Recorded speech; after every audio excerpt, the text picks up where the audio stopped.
What's going on, everybody? I'm Patrick from POWLAX, where we create confident coaches because confident coaches create great environments for players. And in this video, we're going to be talking about PLL Week 4. I've got, I think, 3 or 4 situations that I wanted to talk through that I was watching that I just, I just had to share with everybody.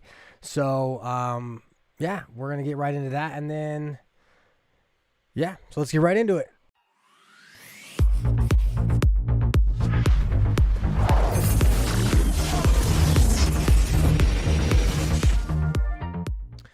Before we get started, make sure to check out POWLAX.com. It's where we house and organize all of our lacrosse coaching content. You can become a member for $5 per month, and you gain access to every single Playbook PDF I've ever made. There's also POWLAX courses. There's also Lacrosse Lab, where you can have my entire digital playbook and then share it with all of your teams. But all that stuff is at POWLAX.com. Also, make sure to like and subscribe and hit that notification bell if you want to be notified when we come out with brand new videos just like this one. And we've got a massive announcement alert. Tomorrow at 10 a.m. Mountain Time, which is noon Eastern, I'm going to be a part of Lax Goalie Rat's Goalie Summit. So if you want to check that out, I think it's goaliesummit.com, but basically he's doing it right now, actually. I think his first Goalie Smith is on right now, but if you want to get a ton of great goalie information, definitely check out Lax Goalie Rat and the Goalie Summit. And if you want to watch my presentation tomorrow, definitely do that. I'm going to be talking about defensive basics in order to give up savable shots.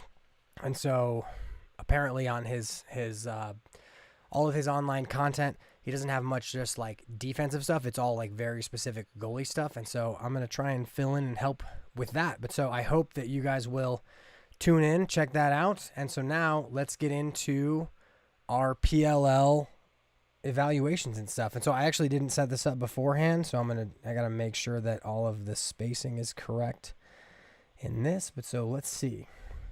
Okay, so for the first game, actually, we won't even go to the video quite yet.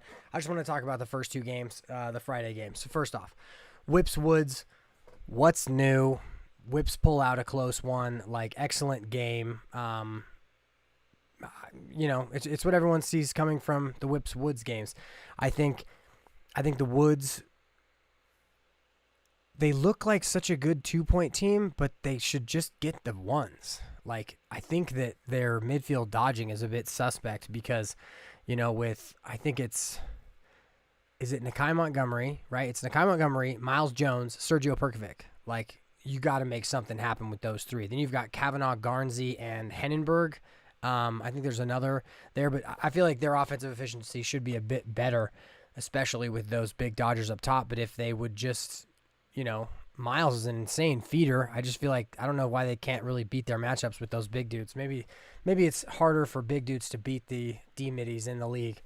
But so then Chaos Water Dogs, total surprise. I put money on Chaos, and, I thought that they'd be way better with the Bandits back. But when you think about lacrosse and you think about how reactive it is, that extra 3 feet of having a pole can definitely be a huge difference in terms of when you're making movements and how you're playing. So like getting up to speed, Chaos is essentially it sucks to use Duke as the example because Duke didn't make the playoffs this year, but Duke is always the team that kind of starts off pretty slow and then is like really, really good by the time May comes around, right? Chaos is the same way.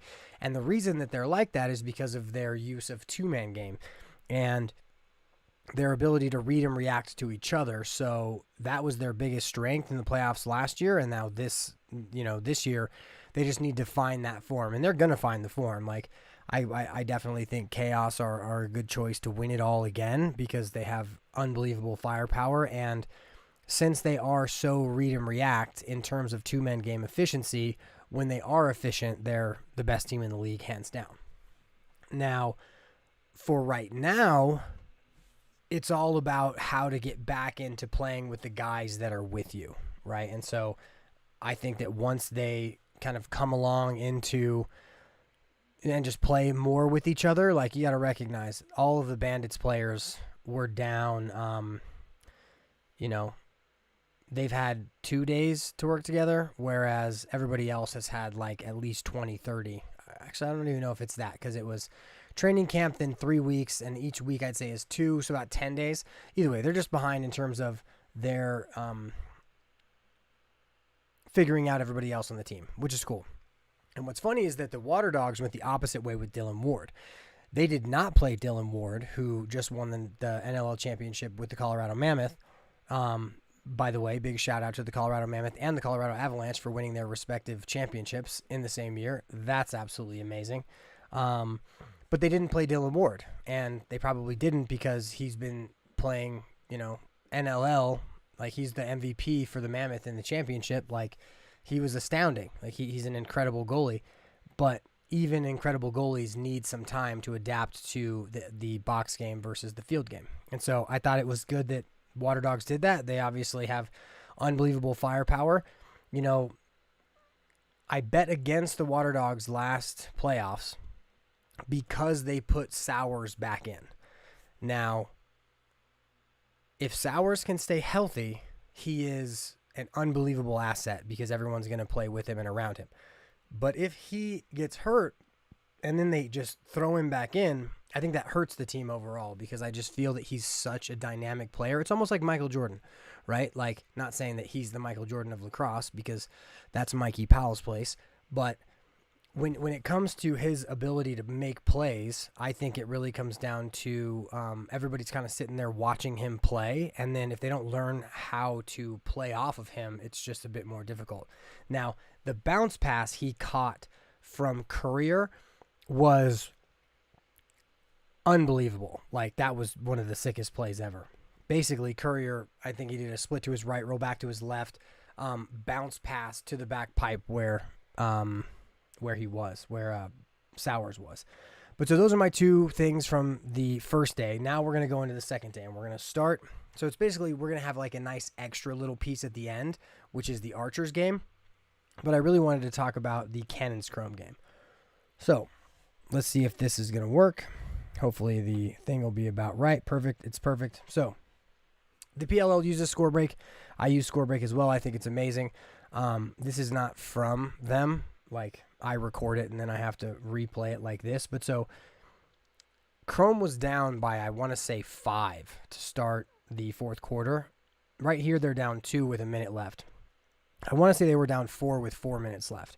And now this is just out of a timeout. And I just want to talk about this set play that they drew up. Now, I don't know that they were going to try and force feed Malloy here, but this is your essential 3-high offense. They're going to come in, they're going to pick it, and we're going to get the ball up to top right, goalie's perspective. And now we get a big downhaul dodge with Anderson. Now, as he's coming off of this, they know that this player is the slide man. And they literally just jam it in as he shows off. And so, like, Dylan Malloy is an unbelievable finisher, right? So, great play. I don't know if that's what they were looking for, but if it could be that easy all the time, that'd be great. Really, right? I'd really appreciate the help there to create more set plays like that. Now, next is Tarafinko. So, yeah, just rewatching this play real fast. What a shot. Like, that was excellent. Now, here you can totally tell Chrome has the complete, they've got cannons on the ropes. They're almost caught back up, and the milkman here was unbelievable in terms of his efficiency late in the game. Just make it, take it like Baptiste. And now this play by Tarafinko was one of the coolest plays ever.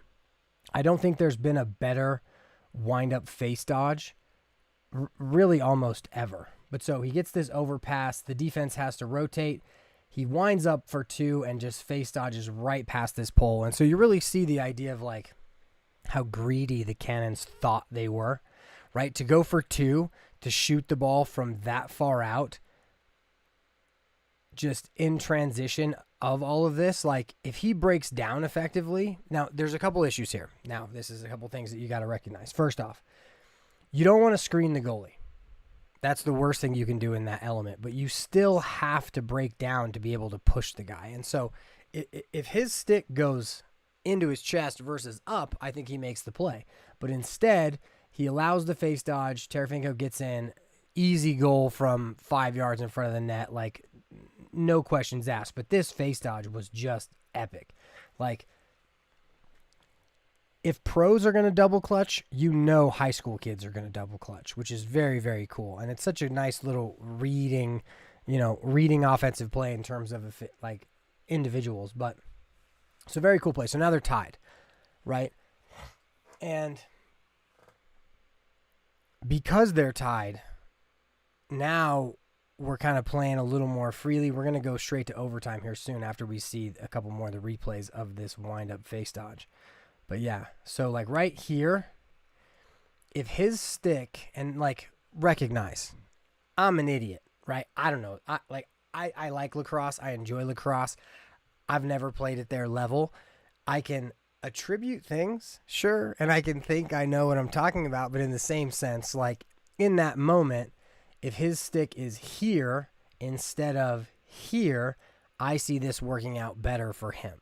Also, if you're going to take the initiative to slide here, I recognize the idea of sliding body, but just if he's just lower and he can get anything on him, I think that helps him out a ton and doesn't give him just an automatic through to the middle, right? Okay, so perfect.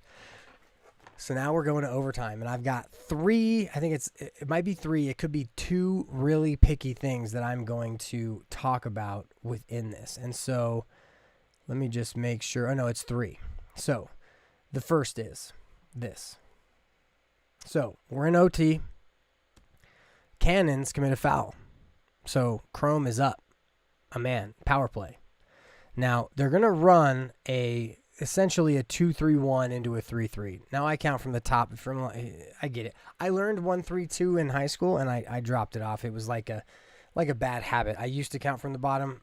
I don't do that anymore. Now, this player is essentially the player at X. Now, he's really not even going to get to X, but I would have loved to see them swing the ball all the way around to him and then back up before they ran their motions. But instead, he kind of just trickles to X and then just comes right back into their 3-3. So you see their 2-3-1. Now they run their motion, and it's essentially just a pass down. He's going to cut the crease. He's going to back out. He's going to come up. Very, very simple. It's just a three-man wheel without the ball. And now they're into their 3-3. Now, here's my thing. Rookies, don't do this. Wisnauskas just won the Tewaaraton, but makes such a dumb play here. You've just come back from down 4 with 4 minutes left. You're in overtime. And the decision he makes here to try to take this shot is just god-awful. Why would you shoot a jumper from, I don't know, what is that? 8 beyond the hash, 4-yard line into the back of the net? Like, I recognize the shorty kind of played off of you. If he wanted to like inside roll there, I maybe could understand it.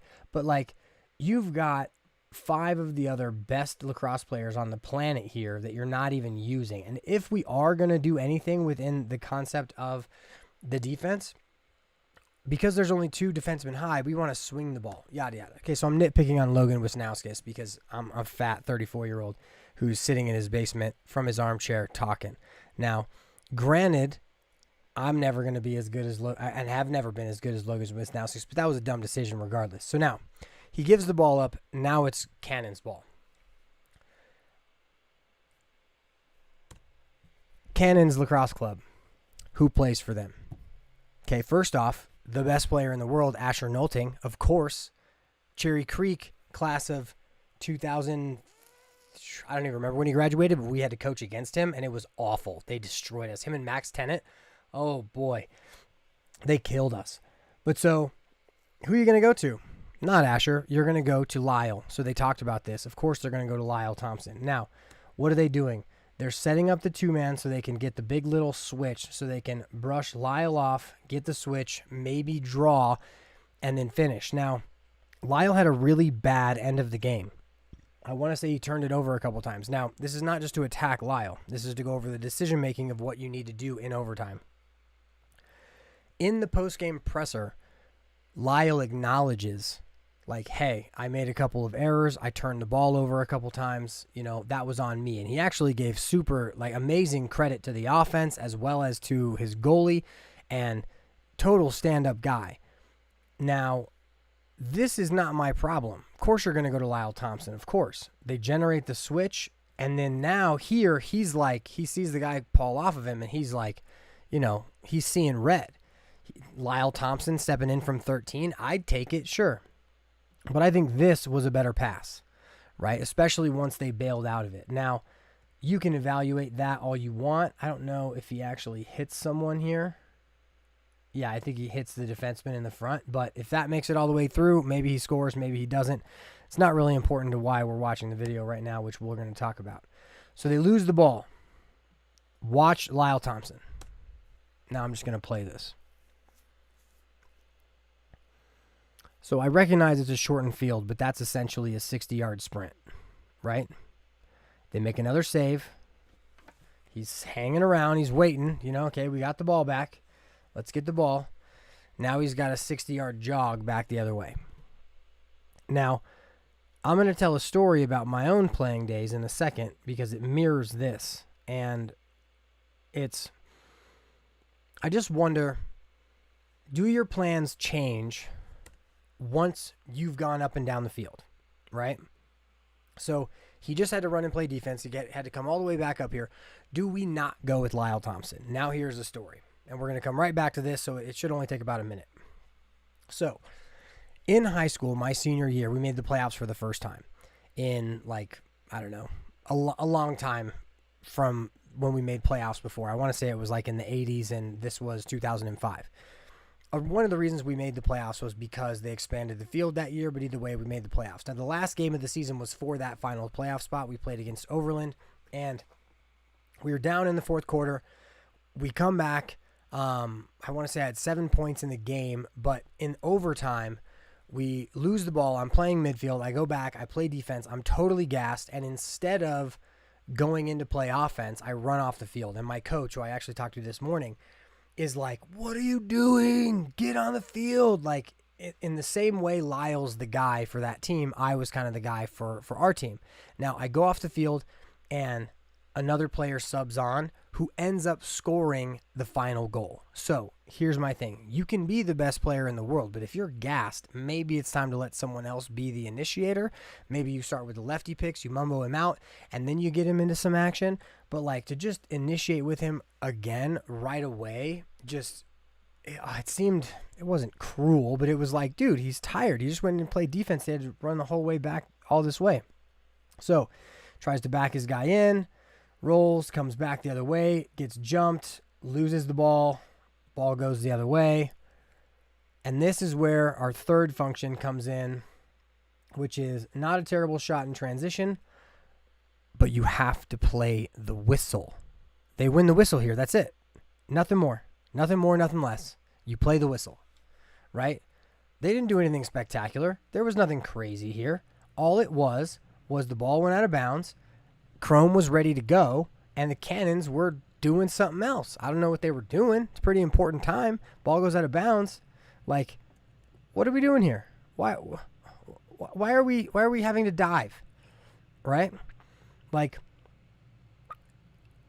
training how to win the whistle can create so many amazing goals. Now, another story time.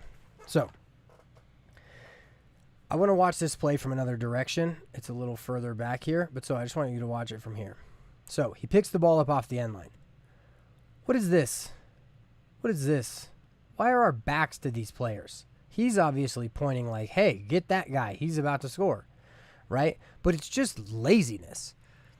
And not to say that I'm like the end-all, be-all, but I understand laziness when I see it. But Cannons have obviously no one but themselves to look at in terms of why they lost the game. They definitely could have had better, times in this and that. But, winning the whistle's got to be, day one stuff. So that's kind of my critique in terms of how we want to play. Now, since the Avalanche and the Mammoth just got just won titles, I'm going to talk through a couple other little things in terms of them. So, watching playoff hockey has been amazing, right? Colorado Avalanche obviously won. Very cool. Now, just because I'm invested in it, I watched it every game of, I think ever since like they made the Edmonton series, right? So I'm not a bandwagon fan. I've been in Colorado my whole life. I liked them back when they won, and I think beat Detroit in the Western Conference Finals the first year, then they lost the next year. Beat Florida Panthers, yada yada.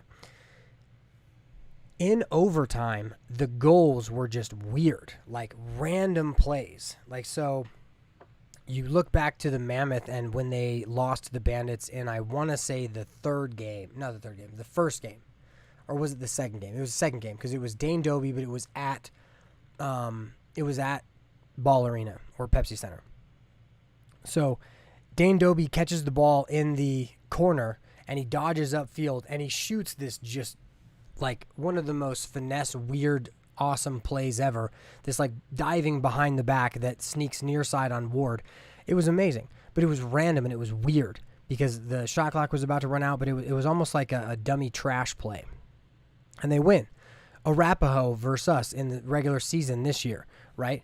We didn't score on some set piece. We scored because we rode hard. The defenseman tried to throw it back to the goalie. It got checked, and then one of our players picked it up right in front of the goal and scored, right? Then you watch all of the playoff hockey from the Avalanche. Almost every single overtime goal was off some like garbage play by a clearing player, and then it turned around and they scored. But so in terms of being able to like win the whistle, this was the exact same, right? Like, ball's shot out of bounds, we're going to pick it up, and the guys off ball just aren't ready to play defense when they pick the ball up. Like, it's, you know, it's definitely not, it's not a game that they should have lost by any means, but like, if you're going to play like that at the end of the game, you know, that just kind of is what it is. But so I've got one more situation for you, and I think this is probably one of the coolest. So this is kind of my like plus, and who knows, maybe we'll do this week to week. We'll kind of see.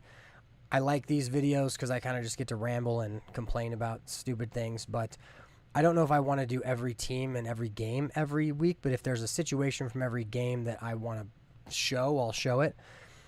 But I saw this against the Water Dogs, but it was in a man-down situation, and so now I'm going to show it in the Atlas Archers game. So here we go. We're in the Atlas Archers game, and it's just a face-off. So in the PLL, so what's funny is that they do end up going off sides here, but we're going to talk about that in a minute. All of the face-off personnel end up subbing off the field, right? Now, that has a specific side of the field. It's box side, right? You got off-box side, you got box side. Now, how can we use the off-box side for creating offensive situations? So the first time I saw this was actually on man down. Where do you want to, if you're going to face off with a face-off specialist who's not really good on man down, where do you keep the defensive midfielder who's going to come in? Do you want to keep him in the box so the face-off guy has to go out of the box for him to get on the field? Or do you want to put him in your offensive end as an attackman so that the face-off guy just has to stay on sides and you let the defensive midi run over the midline, but he's already on the field? I think the answer is pretty obvious, is to keep him on the field so that even if the face-off specialist gets pulled to the off-box side, the defensive midfielder can still, once ball's picked up, he can still run, and that face-off player only has to get back on sides. Now, that's a great term. It was awesome. I should have done a whole video about it. But instead, I saw this, which was the Archers actually using this strategy to create offense. Now, they don't hit it here, and they actually go off sides, but the idea is awesome, and it really reminds me of my man down trick plays videos. But so let's go back to the video. Oh, we're already on the video. I think I wasn't for a while. But so face off happens. Baptiste was killing us. They literally just give up, Baptiste has a procedure call. Now watch this. This player, the face off man, needs to just stay on sides. Now, because he doesn't, I want to say we end up having too many men. Or no, it's not, because it's the second sub. So, as he subs off the field, this player needs to be on sides. But that's going to allow this pole to get in on the off-box side. So super cool. And now as he presses that side, they've got a nice numbers advantage. It's awesome. And so he draws, he throws back, they draw the rotation, he tries to hit Manny. Manny doesn't catch the ball, but still, what a really cool little wrinkle in play that, you know, anybody can use, right? So if you're playing against a team that's going to have a face-off man sub off, why not put an offensive-minded pole in at defense to then push the off-box side in the event you win the face-off? So now, just to clarify exactly what we're doing, we're going to stop right here. So you've got your face-off personnel. The first thing that they need to make sure they're doing is that when they sub off, they're subbing off on sides, and that this player is coming off on sides. That's going to let this defenseman or this LSM and this midfielder come over plus a defenseman here. So it's off the field on sides, on the field on sides, over to push to draw these two in, and then he's going to go over as well. And now you're going to get a defenseman who's going to come into the offensive end and push on the off-box side because all of the attention is at the box. And now as he trickles over, he should have the ball. Now, what do you notice? 1, 2, 3, 4, and then obviously 5, 6, 7 down there. They were off sides, but the idea is what matters. The idea is what is really cool. And I think, hopefully, a lot more of the PLL teams will start to do this, and you'll start to be able to like see it a little bit more often, but a very cool way to manipulate your plays, especially for people like Newman, Costabile, even Hasek, like the guys who can bring range from 2. This is going to be amazing if they can like really dial that in. But so that is our, PLL overview. Basically, POWLAX talking through some situations, this, that, and the other thing. I hope you guys enjoyed it. Let me know what you thought down in the comment section, what you'd like to see for upcoming weeks. Make sure to check out POWLAX.com for all of your coaching needs, creating confident coaches, because confident coaches create great environments for players. And remember, tomorrow morning, 10 a.m. Mountain Time, you can check out me and a bunch of other presenters in the Lax Goalie Summit. Make sure to check that out. I hope to see you guys there. I will be doing a presentation on basics to create savable shots from a defensive perspective. And yeah, I hope you guys have a great week. Happy Monday, and I will catch you guys in the next video.